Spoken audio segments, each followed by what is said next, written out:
Começou pra lá. Sempre foi assim, desde o Éden, o Senhor faz propiciação por nós.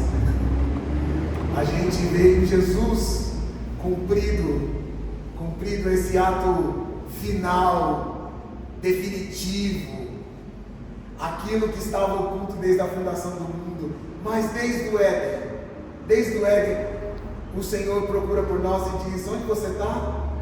Como você está? E aí, quando a gente se encontra, a gente leva as nossas roupas, e a gente se veste com as nossas roupinhas e diz assim, a presença na presença do Senhor. O Senhor diz assim: não, peraí, eu vou matar um cordeiro. Deus provê sempre para si um cordeiro para a nossa redenção. E a gente vê isso acontecendo. E aqui está Isaías, essa pessoa tão reclamona, né?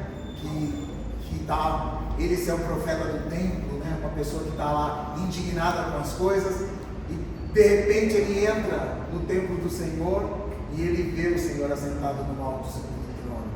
E eu fico imaginando essa imagem, porque tem hora que a gente tem tanta coisa, né? Tantas certezas, tantas dúvidas, tanta coisa que está no nosso coração esquisita, tanta pergunta para Deus,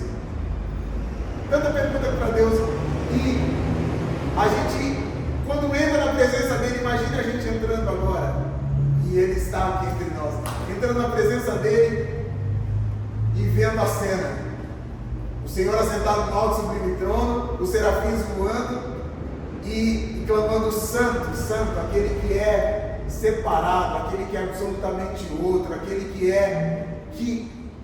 que faz calar. É como se você já tiver essa experiência de arrebatamento, de alegria, que parece que tudo faz sentido, ou nada tem importância. Quando a gente está perante o Senhor, é como se eu não sei se eu entendi ou não entendi. Eu não sei se os problemas de Israel se resolveram ou não se resolveram. O fato é que eu estou na presença do Senhor.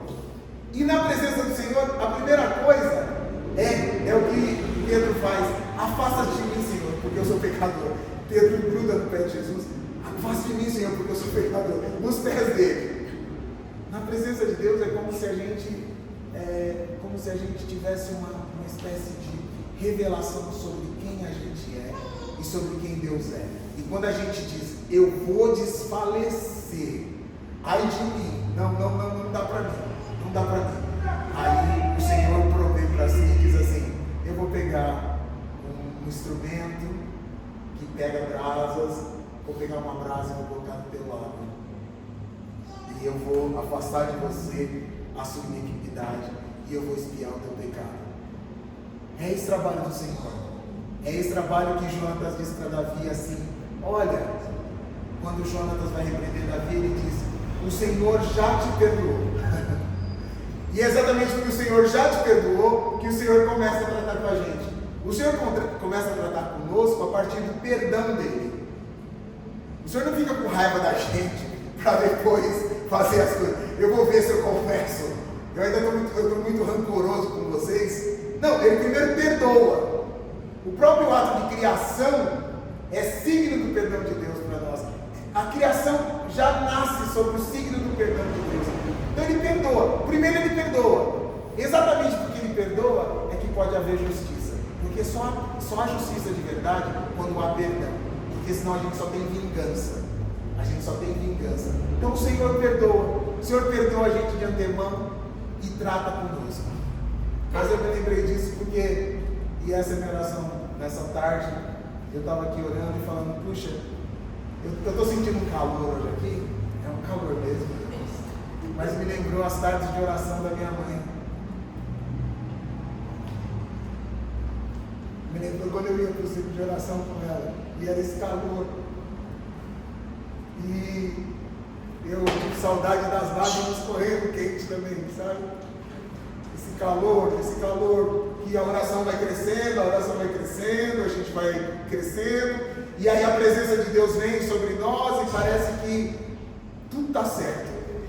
Vai voltar para casa, Deus fez problemas, vai voltar para casa, vai ter problema, mas a presença do Senhor está, o Senhor está no nosso meio. O Senhor é a coluna de fogo. O Senhor acampa conosco. O Senhor está conosco. O Deus de Israel é o nosso refúgio. E me deu saudade dessas tardes de oração, que a gente chora na presença do Senhor e pede a Ele: Senhor, tem misericórdia de nós, cuida de nós. E eu não quero ficar só nas minhas palavras, eu vou orar então. Vou convidar você para orar. E para que você faça a sua oração pessoal mesmo agora. Naturalmente, meus irmãos, fiquem à vontade. Senhor Jesus, tem misericórdia de nós, Senhor. Vem sobre nós, que a tua bênção esteja sobre a nossa vida. Senhor, o Senhor sabe das nossas dores, dos nossos problemas. O Senhor sabe das nossas angústias. O Senhor sabe dos nossos anseios. O Senhor sabe. Tem misericórdia de nós, Senhor. Entra na nossa vida. Resolve, desata os nós, Senhor. Desata nós, Senhor. Desata aquelas coisas que a gente não pode fazer por a gente mesmo, Senhor. Faz aquilo que a gente não tem conseguido fazer. Age na nossa vida. Vem sobre nós com cura, com consciência, com amor, com profundidade de transformação, Senhor, para que de nós brote uma água que jorre para a vida eterna, Senhor. Que do nosso ventre possa botar uma água que jorre para a vida eterna. Faz isso em nós, Senhor. Faz isso na nossa vida. Faz isso no nosso coração. Faz isso no nosso corpo. Faz isso na nossa alma, Senhor. Faz isso em nós. Faz isso em nós para a tua glória. Vem, Senhor. Vem, Senhor. E a gente apresenta nessa tarde os nossos desafios, os nossos problemas, as nossas dores, as nossas inquietações, a nossa vida, a nossa saúde. Abençoa o Nivaldo, Senhor. Tem misericórdia do teu filho. Cura. Abençoe, Senhor. Traz tua bênção sobre ele. Vem sobre nós com cura, com bem, com graça. Reaviva o teu povo, Senhor. Enche-nos do teu Espírito, Senhor. Nos visita de novo. Enche-nos da tua graça, da tua alegria, do teu contentamento, Senhor. Enche-nos do teu contentamento. Enche-nos da paz que excede todo entendimento, Senhor. Vem sobre nós e cura a nossa vida, Senhor. Cura a nossa alma, cura a nossa vida. Vem, meu Deus, e habita no nosso meio. Nós somos teus, Senhor. Nós somos teus. Nós somos teus filhos e tuas filhas. Cuida da gente, Senhor, enquanto a gente caminha, enquanto a gente luta, enquanto a gente batalha. Tem misericórdia de nós. Nos ajude na nossa pouca fé. Nos abençoe, Senhor. Que teu bem, a tua graça esteja sobre nós. Amém e amém, Jesus. Amém, meus irmãos. Meus irmãos, eu tenho uma coisa para falar aqui para vocês que eu não sei se eu vou falar, porque não é coisa de pentecostal não, tá? Assim, são desses assuntos que caem no meu coração e que eu quero falar apressadamente, mas acho que eu vou deixar ele para outra hora. Mas se Deus, eu acho que eu vou deixar ele para outra hora. Eu vou falar de uma coisa simples, que também chegou no meu coração hoje de manhã, que é a passagem de Jesus com a samaritana. Hoje os irmãos leram lá na CCZL essa passagem. Só deixa eu achar ela aqui, porque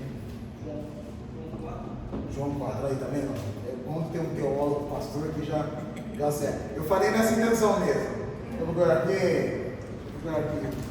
Eu quero falar alguma coisa simples mesmo. Uma coisinha bem simples, bem singela. João 4. Eu quero ler a partir do versículo 16. Pois bem, disse Jesus à mulher, vá, chame seu marido e volte aqui. Eu não tenho marido, respondeu a mulher. Você está me dizendo que não tem marido, disse Jesus. Fato é que você já teve sim. E o homem com quem você vive agora não é seu marido. O que você está dizendo é verdade. Bem, Senhor, disse a mulher, vejo que é um profeta. Nossos antepassados adoraram neste monte, e vocês dizem que Jerusalém é o lugar onde se deve adorar. Creia em mim, mulher, está chegando a hora em que vocês não adorarão o Pai nem neste monte, nem em Jerusalém. Vocês adoram o que vocês não conhecem, nós adoramos o que conhecemos, pois a salvação vem sem dúvida, vem dos judeus. No entanto, está chegando a hora, e de fato já chegou a hora em que os verdadeiros adoradores adorarão o Pai em espírito e em verdade. Sim, esse é o tipo de adoradores que o Pai procura. Deus é espírito e é necessário que seus adoradores o adorem em espírito e em verdade. Bem, meus irmãos e irmãs, o que eu queria comentar aqui, vocês conhecem muito bem essa passagem, aqui também eu já falei dela de modo longo, extenso, eu gosto muito desse encontro de Jesus com a samaritana, mas eu queria em especial pensar no tipo de casamento que a gente vai fazendo na vida. Os casamentos que a gente faz na vida. E eu fiquei pensando aqui, porque isso me ocorreu de manhã, fiquei pensando em listar pelo menos 5 tipos de casamento que a gente faz na vida. Porque, veja, Jesus pergunta a ela sobre o marido. E ela diz, eu não tenho marido. E na sequência ele diz, você já teve 5. E nenhum deles, ficou com nenhum deles, e esse último não é seu marido. E na sequência, o que vem, não é uma conversa sobre adultério, nem uma conversa sobre, olha, é melhor que você tivesse um marido. O que vem na sequência é, Senhor, nossos antepassados adoraram nesse monte, e vocês dizem que Jerusalém é o lugar de adorar. O que é essa história? O que é essa reação? É uma leitura, uma chave que eu quero propor para vocês. O que essa reação tem a ver com o fato dos 5 maridos? Não se fala mais de 5 maridos, não se fala mais de nada. Por que ao Jesus falar, olha, você já teve 5 maridos, e o que você tem não é seu, ela não reagiu dizendo, Senhor, está difícil a vida, realmente ter marido é muito difícil, o Senhor tem misericórdia de mim, o Senhor me arruma um marido, o Senhor realmente, o Senhor acertou em cheio, então me resolve esse problema. Por que ela, ao invés de responder a partir do assunto, ela parte para um outro assunto que é, e eu e Deus? Porque, certamente, esse casamento, ou esses casamentos, são os casamentos que a gente faz na vida. Esses 5 casamentos que a gente faz, ora com a tristeza, ora com a descrença, ora com o cinismo, ora com a falta de esperança, ora com as violências, ora com aquilo de a vida é assim mesmo. Esses casamentos que a gente vai apostando e vai dizendo, tem um vazio aqui em mim, e eu vou fazer um casamento. Eu falava disso talvez esses dias, né? Como a gente vai casando com as coisas, no sentido de dizer assim, os sambas têm essas coisas bonitas, né? Sabe, a tristeza é minha companheira? A tristeza é senhora, desde que o samba é assim, a lágrima clara sobre a pele escura, à noite a chuva que cai lá fora. Sabe, a tristeza que é senhora. Sabe uma senhora que me faz companhia? A tristeza é uma senhora que me faz companhia. A tristeza é uma senhora que faz companhia. Eu até alguns anos atrás, eu dizia muito firme de mim mesmo, eu dizia assim, a questão não é ser feliz, a questão é viver a verdade. É bonito isso. Eu já vi bons pastores falando isso. A questão não é a felicidade, a questão é a verdade, é o que é correto. E me soava bem para mim mesmo. Eu não me preocupo com felicidade. E quando eu digo isso, eu faço da tristeza minha senhora, faço da tristeza minha companheira, faço da tristeza minha companheira. E aí eu me caso de novo. Tenho tristeza, mas eu me caso com outra pessoa que é a esperança. Vou manter uma esperança. Uma hora as coisas mudam. Eu caso com a esperança. A esperança. A esperança. Que maravilha. Estou com a esperança. Eu sou triste, mas eu tenho esperança. Uma hora as coisas mudam. E por fim, eu não quero aqui ficar inventando coisas, mas eu quis ser uma tristeza, eu quis ser a esperança, que não é esperança, que é o famoso Deus dará. Quando a a gente coloca as coisas no Deus dará. Deus dará. Que fique a Deus dará. Quando alguém diz, isso está Deus dará. O que é Deus dará? Não vai acontecer nada. A gente não diz, isso está Deus dará, e já diz, então se Deus dará, Deus dará. Porque se Deus que dá, porque se Deus negar, nega. Ó, quando a gente diz, isso aqui, tá, Deus dará, aí deveria ser uma confiança. Mas a nossa esperança está virando Deus dará, que é uma coisa que nunca vai acontecer. Isso aí está perdido. Perdido, só Deus dará. Aqui é dinheiro para Deus dará. Essa esperança aqui, na verdade, é uma espécie de se acontecer bem. Se chegar alguém, quando as águas forem agitadas, quando o anjo descer e as águas forem agitadas, se tiver alguém que na hora me pega e me joga no tanque, aí tá tudo bem. Senão a gente vai ficar 38 anos nessa esperança que Deus dará. Então a gente casa com a tristeza, depois a gente casa com essa esperança do Deus dará, e por fim, eu acho que a gente casa com uma espécie de falta de fé, de desesperança, que o Deus dará, a sequência dele é essa, é assim, eu não sei, vamos ser sinceros, eu não sei se a coisa vai, que é aquela fase antes do cinismo. A gente fica meio assim, aí o cinismo é aquela fase que você vê uma pessoa falando assim, isso é uma bobagem, isso é mais uma bobagem. Eu acho que eu tenho muitos amigos cínicos que não acreditam mais em nada, não acreditam muito em nada não, e inclusive ri-se de quem crê, porque tudo vai parecendo essa coisa que não crê. Então, eu acho que a gente vai fazendo muitos casamentos, e ela fez muitos casamentos, e ela vai fazendo esses casamentos, né? Eu quero usar isso aqui de modo simbólico, foi fazendo esses casamentos, e quando ela se encontra com Jesus, e Jesus denuncia os casamentos. Você está casada, porque eu penso assim, meus irmãos, trata-se dela e do relacionamento dela com Deus. O que está acontecendo aqui essas coisas vão virando ídolos para a gente. Tudo isso vai virando ídolo. Tudo que vira certeza vai virando um ídolo. A gente quase faz um altar para tristeza, para esperança, ou um altar para falta de fé. Vai fazendo. Sabe aquelas certezas que vão ficando duras no coração da gente? Então, ela vem fazendo esses casamentos, a gente vai fazendo esses casamentos. E aí o que Jesus denuncia maravilhosamente esse marido que você tem também não é seu.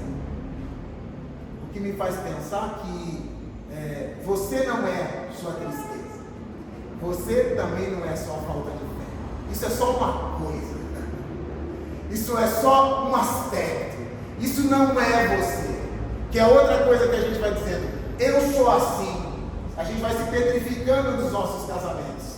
Você casa com aquilo e diz, eu sou assim, não adianta, eu sou assim. Aí Jesus fala, não, nem é seu isso aí, nem é seu, não é assim. Não, esse marido que você acha que é seu, esse casamento que você fez aí com esse negócio, nem é seu, nem é seu. E aí ela faz um salto para dizer assim, olha, para fazer uma pergunta profunda de quem está deslocada, que é, então qual que é o caminho, Senhor? Porque os nossos antepassados adoraram nesse lugar, vocês dizem que é num outro lugar, qual que é o caminho, meu Deus? E aí me parece que aqui começa um casamento com Deus, começa finalmente um casamento com Deus, porque, de novo, repito, ela não está perguntando como ela faz para ter o sétimo marido, ou o marido de verdade. Ela está perguntando como ela faz para, enfim, a vida invadir a vida dela. Como é que eu faço para me casar com Deus? Como é que eu faço para que essa água que você está dizendo, você me dê, e em mim possa nascer uma fonte que jorre para a vida eterna? Como é que eu faço isso, meu Deus? Porque eu venho casando com muita coisa em busca disso. Eu esperava ter nesses relacionamentos todos essa resposta, meu Deus. Eu esperava ter na vida essa intimidade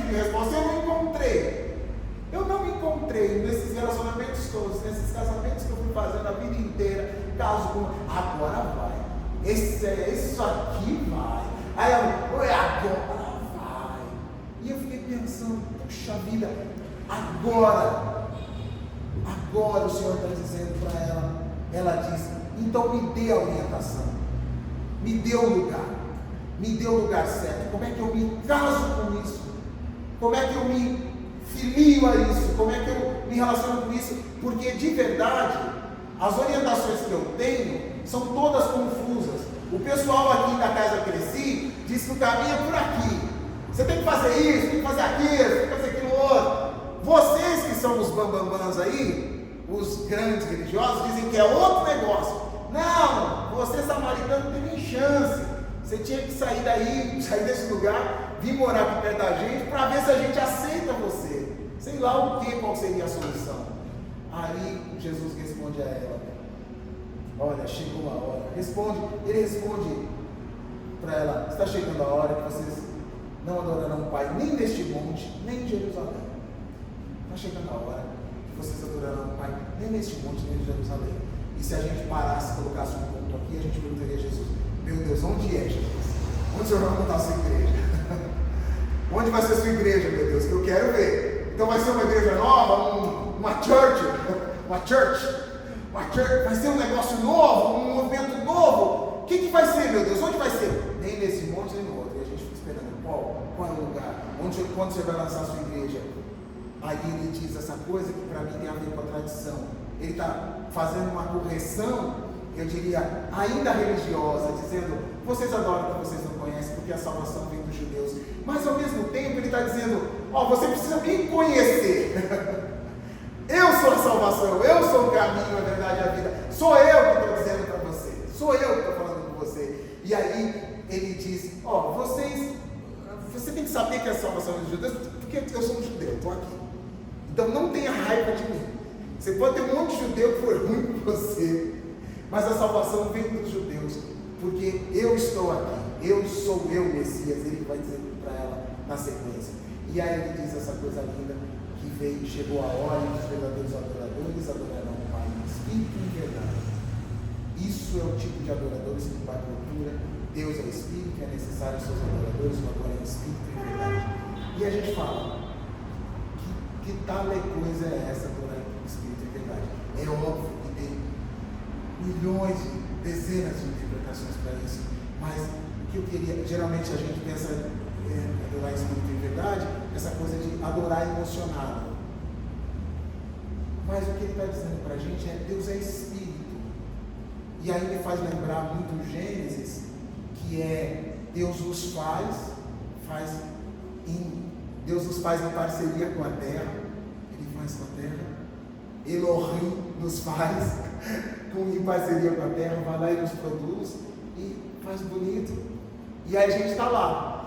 Aí ele faz uma coisa que é soprar, o sopro divino, que é a ideia que a gente tem na antiguidade, que o Espírito que é de Deus volta para Deus e a carne volta para o pó. E ele está dizendo assim, olha, é possível que o que a gente tenha até hoje é uma adoração de carnes, de pé que vai para lá, é o lugar certo.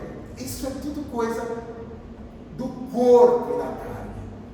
Vem a hora e chegou que o lugar de habitação de Deus é o Espírito de vocês. E o Pai está procurando não quem, eu sei que isso é óbvio, mas eu quero ir um pouco mais, eu vou falar o óbvio para a gente mais fundo, quer dizer, não a igreja A ou a igreja B, não o caminho certo, mas a gente mesmo. E isso é profundo porque é como se dissesse, o lugar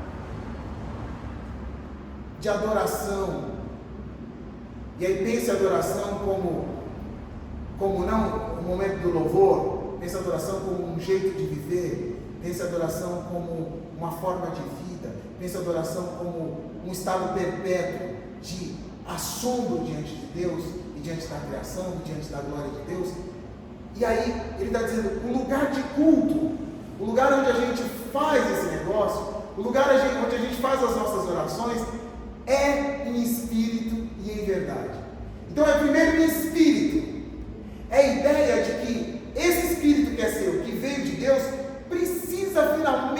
conectar a Deus. Esse é o casamento que precisa acontecer. Isso é extremamente profundo, porque é como se dissesse assim: Sérgio, boa parte você vai fazer coisas, você acha que é o casamento A ou o casamento B. Eu dei exemplo dos casamentos dos afetos, mas podem pensar em muitos casamentos. Você acha que o casamento A é o estilo A da adoração, é o estilo B, vamos casar com essa nova visão. Não serve. Tem uma coisa que é o seu espírito se comunicar com o meu espírito, porque o seu espírito foi soprado por mim. Deus está chamando a gente para uma relação de intimidade com Ele, assim, profunda, que é, tá bom, peraí, então a adoração é no meu espírito. O que vem a ser isso? Por isso ele diz: é preciso nascer de novo, nascer da água e do espírito. O que vem a ser isso? E para não ficar tão abstrato, meus irmãos, o que eu quero dizer a vocês é que tem uma dimensão toda da sua vida, toda, inteira, que precisa se casar com Deus. Tem uma dimensão inteira da nossa vida que precisa se casar com Deus. Geraldo sabe disso 10 mil vezes melhor que eu. A gente vai fazendo um caminho na intelectualidade, na teologia, na mente. E quando não é na teologia e na inteligência, é nas nossas preocupações, nas nossas brigas, no nosso... tudo na mente. Tudo mente, tudo mente. Cabeça. A gente vive ansioso, a gente vive angustiado, a gente vive... tudo coisa da mente e da alma. E o Senhor está dizendo assim: então, eu estou te convidando para me adorar no Espírito. Eu me arrepio, mas eu não sei o que exatamente é isso. Mas eu sei que tem uma parte de mim, eu sei que tem uma parte de você que não tem nada a ver com essa confusão e com esse casamento. Sabe esse marido que não é seu? Então tem uma parte sua que veio de Deus e que vai voltar para Deus. É essa parte que deve adorar. E eu peço que o Espírito Santo fale ao seu coração e que te dê iluminação. É essa parte. Deus está buscando quem adore em espírito. Em espírito. É uma outra condição. E é uma outra experiência de espiritualidade. Porque eu lembrei de um mestre que ele fala assim, que o olho pelo qual a gente vê Deus é o mesmo olho que Deus nos vê. O olho pelo qual a gente vê Deus é o mesmo olho que Deus nos vê. É um momento que é aquele momento dele em nós e nós nele. O Senhor está em nós e nós estamos, para que eles sejam um. Era disso que eu ia falar hoje. Para que eles sejam um. Tem um lugar em você. Tem um lugar em você. Tem um lugar em você. Tem um lugar em você. Tem um lugar em você. Tem um lugar em você. Tem um lugar em mim. Que a gente que está, acho que, encoraçado por tantas experiências da vida, que é o Espírito. É esse Espírito que chora, que geme, aguardando, que está em nós e que, junto com o Espírito de Deus, geme aguardando a redenção dos filhos de Deus. Tem uma parte da gente que eu acho que a nossa experiência religiosa não deixa florescer.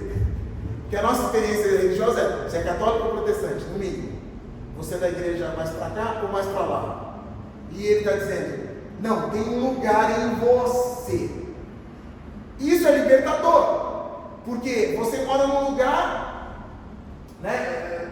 Você mora num lugar que pertence a um povo que, gente, não tem chance. Você não é judeu, você é samaritano. Ei, mulher, não vai ter chance. Não vai ter chance. A pessoa, ela dizendo: eu vou no templo de Jerusalém adorar lá. Ela seria bem tratada lá. Só que Jesus fala: você não precisa ir em lugar nenhum. Porque vem a hora, e a hora já chegou, que os verdadeiros adoradores adorarão o Pai em espírito e em verdade.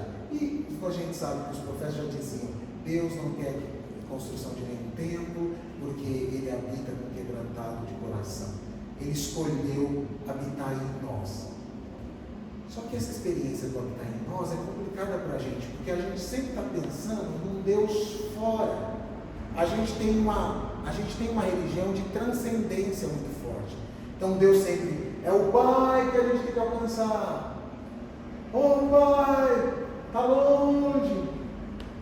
É sempre, você percebe as nossas canções, o tipo de oração que a gente faz, é sempre de invocação. Isso não é uma parte que a gente tem que deixar. Porque a ideia de que Deus é esse santo, que está fora, que está longe. Mas a gente esquece que Deus é Deus conosco. Que Deus é Deus em nós. Porque se é espírito em verdade, é como se eu dissesse assim, tá, eu vou adorar aqui, espírito em verdade. Não tem um. Vocês percebem que às vezes a gente está muito num fora, assim, e dá uma agonia. O Deus fora. O Deus como objeto fora. Deus é um objeto fora com o qual a gente relaciona.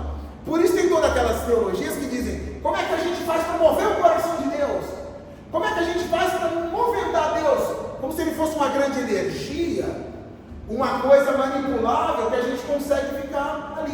Mas mesmo a gente que não faz isso, como que a gente quer, vai mover o coração de Deus, a gente também pensa Deus extremamente como uma experiência do fora, não como uma experiência do dentro. Deus é Espírito e importa que os que o adorem em Espírito e em verdade. O que eu estou propondo é uma nova espiritualidade a partir dos evangelhos. Porque essa espiritualidade, eu confesso a vocês, meus irmãos e irmãs, é que eu estou tentando buscar para mim. Porque se a gente tiver uma espiritualidade de, o certo é esse monte ou aquele monte, a gente vai ficar discutindo o resto da vida. Um discute para lá, um pensa precisando, ou a gente entra numa espécie de relativismo também. Tanto faz. E esse tanto faz leva a gente para uma espécie de fé laica também que não resolve nada. A gente fica legal, a gente diz, tudo tanto faz, tudo tanto faz, só que a gente perde a dimensão que é a experiência de Deus em nós. Porque a gente fica assim, tudo faz se você vai para a igreja A ou a igreja B, ou se você está numa religião A ou numa religião B. É verdade. Só que esse relativismo não conta. É bom, é legal, é decente a gente pensar assim, mas tem uma coisa que e o culto que tem que acontecer na gente? Tem um culto que quer acontecer na gente, que é em espírito, e é em verdade. Eu acho que há muitas interpretações por esse em verdade, mas eu queria escolher uma que eu particularmente gosto muito, que para mim, em verdade, é com interesse de coração. Porque é assim que eu leio, é assim que eu entendo, é assim que eu sinto. Porque uma das coisas que eu mais sofri na minha vida é que teve uma fase da minha vida que eu não orava para o diabo não escutar a minha oração. Porque se ele escutasse o negócio, tinha coisas que eu não falava. Porque se o diabo, é sério, parece brincadeira. Se o diabo escutasse, eu estava ferrado. Então tinha coisa que eu não orava. Eu não orava, eu escondia. Uma bobagem. Mas era uma coisa que eu acreditava. Por quê? Eu não posso nem entrar em contato com isso. Se eu entrar em contato com isso, o diabo escuta, eu estou ferrado. Já vai vir não vou nem falar. Ou eu dizia, essa coisa eu não tenho nem coragem de falar, porque se eu falar, eu também não vou resolver, então é melhor não ficar calado. E à medida que eu vou crescendo, eu vou entendendo que esse em verdade tem uma possibilidade total, como essa de Isaías aqui, do tipo, pode se aproximar de mim, que você não vai ser destruído, porque eu te amo, e você está completamente no amor de Deus. Então, eu fui tendo uma certeza no coração de que eu posso ser de verdade, eu posso ser inteiro, porque eu estou completamente guardado nesse amor. Quando eu entendi isso na minha vida, meus irmãos, como foi bom, eu posso falar tudo. Aliás, se vocês me permitem, eu só consigo fazer análise, ir para as psicologias, etc. e tal, depois que eu entendo isso. Depois que eu entendo que Deus é amor. Porque antes que eu entenda que Deus é amor, nesse sentido que ele suportava a minha verdade, eu não queria nem falar nada em terapia, esses negócios aí. Eu não vou falar nada, não. Deus me livre, isso fica entre eu e ver o que vai dar. É engraçado eu pensar isso, falar isso, porque parece uma coisa tão impossível para mim hoje, mas era isso. Então, à medida que eu sei que o Senhor não me condena mais, que não há mais condenação para os que estão em Cristo Jesus, a minha vida se acalma. Então, é em espírito e é inteireza, é o corpo inteiro. É essa revelação de que a gente casa e descasa com um monte de coisa. Isso tudo está diante dele. Isso tudo está diante dele. Eu estou inteiro, Senhor. Eu tenho 5 casamentos, o pessoal que eu estou agora nem é casamento, eu me caso, meu Senhor. Às vezes aparece uma coisa nova, eu vou que vou, meu Deus. Eu vou que vou. Tudo bem. Eu estou de verdade, eu estou em inteireza de coração. Inteireza de coração. É em espírito e é em verdade. E o que eu quero dizer para terminar é: olha, meus irmãos e minhas irmãs, eu tenho crido que chegou a hora, essa é a hora que a gente, que ser cristão, vai depender da gente buscar uma experiência, uma vida com Deus que tenha esse componente da mística, porque senão a gente vai ser só um humanismo legal. A gente vai ser, a gente não é contra as pessoas, a gente é do bem, a gente é do bem, vai ser só do bem. E não tem problema ser do bem, eu acho que está ótimo isso aqui, viu? Vamos que vamos, é isso mesmo. Mas chegou a hora, e a hora é essa, que a gente está sendo chamado, creio eu estou sendo chamado, e digo isso para meus irmãos e irmãs, para uma experiência com Deus. E não sei como vai se dar, não sei se vai ser eu lembrei hoje da oração da minha mãe. Não acho que vai ser assim. Já não será assim para mim. Já não será assim para você. Mas que a gente tem que trilhar esse caminho para que o nosso coração seja invadido por vida. Porque o que acontece com essa mulher? O que acontece com essa mulher é que ela deixa o cântaro e vai para a cidade testemunhar. Nós falamos assim, esse deixou o cântaro, é uma coisa mais linda. Ela esquece da água. Ela esquece da água, ela já não está mais preocupada com aquilo, ela já está cheia. Dela nasceu uma fonte que joga para a vida eterna. E ela vai dar testemunho do Messias. Mas dar testemunho do Messias não é isso. Vocês precisam evangelizar. A gente vai falar de Jesus com as pessoas. Não é nada disso. Isso é um monte Gerezim e um monte e o templo em Israel. Isso é, você tem que evangelizar, tem que falar de Jesus, você tem que orar mais. Isso tudo é bobagem. O que não é bobagem, o que não é religião, é o nosso espírito está cheio do Espírito de Deus e seria impossível a gente não testemunhar. Seria impossível a gente não falar. É um transbordar. É a ideia de que, puxa vida, quando eu vejo, isso aqui está vazando. Está vazando. Por quê? Mas não é para evangelização. É porque eu estou cheio. Eu estou cheia. E aí isso vaza. Quando eu vejo, transborda. E termino de verdade. É a experiência da vida em nós. Jesus começa com essa necessidade de água, algo tão fundamental para a nossa vida. Esse é o ponto. Olha, precisa. Veja. Não permita, meus irmãos. Fala que vou terminar e não termina. Veja, a experiência de beber a água é uma coisa fora, né? Eu preciso da vasilha, do poço, descer, pegar. O que Jesus fala? Quem crê em mim vai nascer uma fonte na pessoa. Não é mais uma experiência de fora, é uma experiência de dentro. Não é mais uma experiência de fora. Vamos fazer a campanha da água, a gente vai até o Jordão, a gente toma banho no Jordão, a gente batiza no Jordão, a gente pega a água do Jordão, a gente pega a água do Jordão e joga na cabeça das pessoas. Não é mais uma água fora, é água dentro. Porque a água fora é isso, a gente sempre precisa da próxima campanha, do próximo movimento, da próxima coisa, do próximo casamento para ver se dá. Com que eu me caso agora? Com que eu me caso agora? Com que eu me caso agora? Com que eu me caso agora? E o Senhor está dizendo para mim e para você: eu quero plantar em você uma fonte de satisfação, de alegria e de vida. Eu penso que essa tem que ser a nossa busca. Porque se o Pai procura É assim que a gente precisa ser encontrado. E o Pai procura, guiado por Jesus, né? Jesus que nos prepara, é o Espírito que faz isso em nós. Mas é isso, meus irmãos. Mais que o fim da religião, o fim dos pactos religiosos, para mim essa palavra é um chamado por uma espiritualidade viva. Uma espiritualidade que é realmente viva.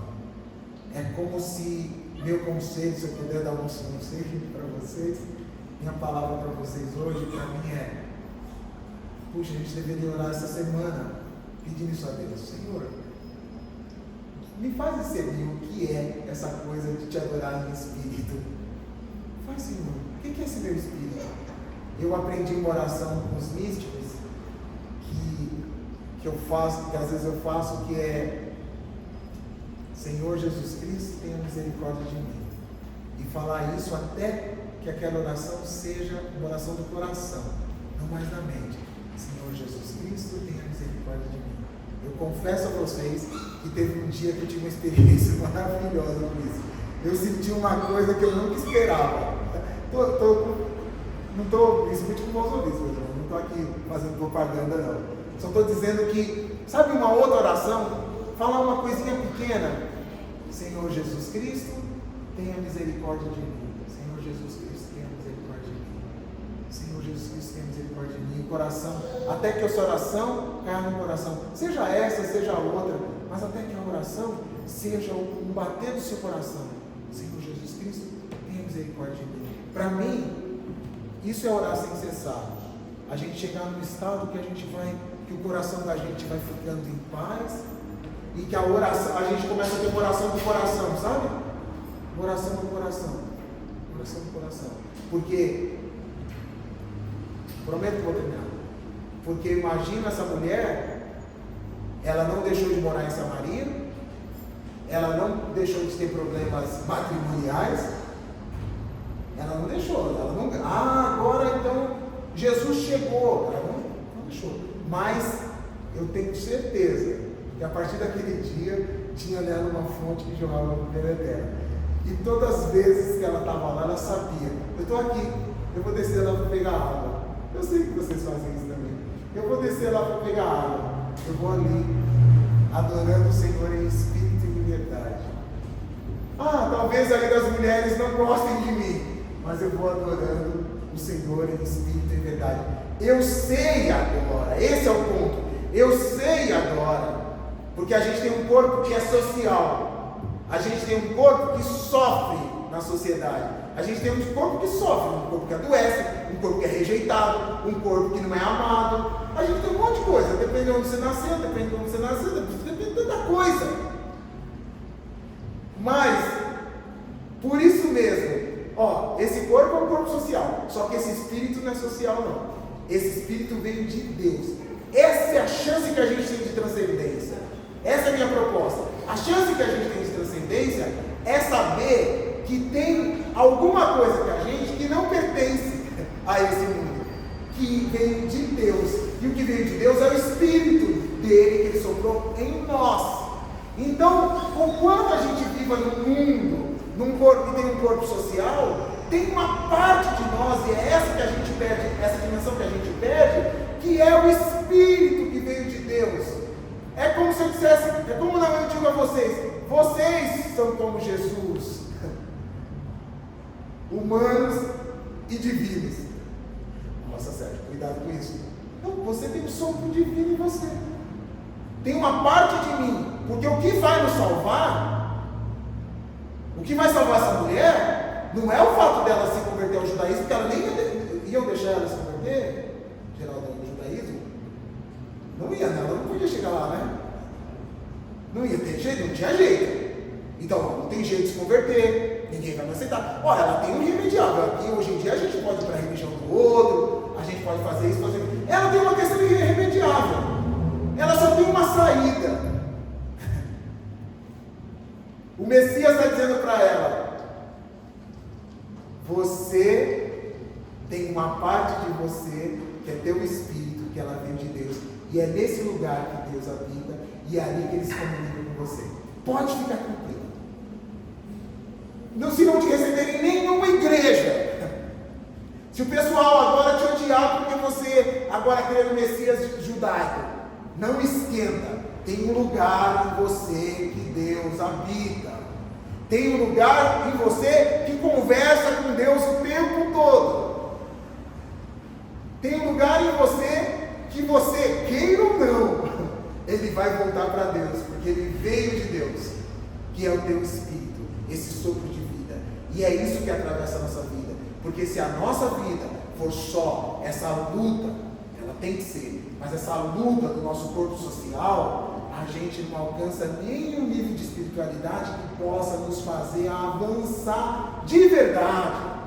Porque senão nós somos uma religião entre as religiões, sem uma experiência, sem uma experiência que diga assim: olha, agora eu acabo de verdade, olha, meu irmão, minha irmã, eu queria que o Espírito Santo dissesse para você, você soubesse disso, e conquanto você tem um corpo mortal, em você habita o Espírito de Deus, e habita o sopro de Deus em você, e é a isso que a gente precisa se ligar, para se livrar de todo o mal, para fazer transcender. Não, eu sou aquela, eu sou aquele que tem o Espírito de Deus.